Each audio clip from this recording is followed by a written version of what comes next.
បានមក PVP នៅក្នុង server នេះមួយ player ម្នាក់នេះបានរត់គេចពីខ្ញុំរហូត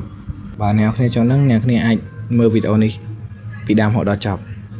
ហើយឥឡូវនេះយើងបានចូលមកដល់វគ្គ PVP ហើយគឺ PVP មួយស្មើតែម្ដងអ្នកគ្នាហើយឥឡូវនេះយើងមកជួបនឹងបុគ្គលទី1ដែលត្រូវ PVP ជាមួយខ្ញុំតើសមត្ថភាពគាត់យ៉ាងណាដែរហើយឥឡូវនេះយើងទៅរកគាត់កាប់គ្នាហ្មងកុំឲ្យគាត់មករកយើងមុនឃើញភ្លាមក៏មិនគិតយូរបងដើរត្រង់ធ្លូមិនចាំដល់ស្អែកឃើញស្អាតដូចជាគំនូមិនបាច់រកអ៊ូមិនបាច់ប្រកែកបងមានបេះដូងស្មោះមួយសមូនកុំព្រួយទុកឲ្យអូនត្រេះលេត្រេះអូខេឥឡូវយើងឈ្នះគាត់ហើយយើងទៅតទៀតបាទត្រេះឲ្យឥឡូវនេះយើងបានជួបនឹង player ម្នាក់ដែលរត់ทีมខ្ញុំហើយចាំមើលអ្នកនេះណានេះតោះយើងទៅរកគាត់ទាំងអស់គ្នា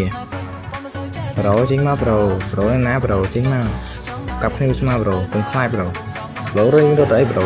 កាប់មកនេះកាប់មកកុំខ្លាចក្រាបមកកាប់មកនេះកាប់មកអ៊ុយចិត្តងាប់របស់គាត់ដែរ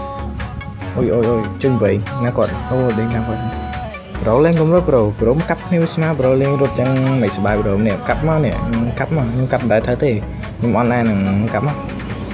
ប្រូកាប់មកចុយមកប្រូនេះលេងរត់ដែរដូនេះផឹកអាទៅស្នេះចុយចប់ពឹសអើយប្រូវាយមកដល់អ៊ុយប្រូឆ្លើយប្រូខ្ញុំកាប់ប្រូកាប់ខ្ញុំកាប់វិញឈ្នះបាត់ប្រូនេះអនមែននៅវីដេអូខ្ញុំបានកាត់ចប់ដល់ត្រឹមអ្នកគ្នាអរគុណដែលមើលពីដើមរហូតដល់ចប់ហើយបាទអ្នកគ្នាជួបគ្នាវីដេអូក្រោយ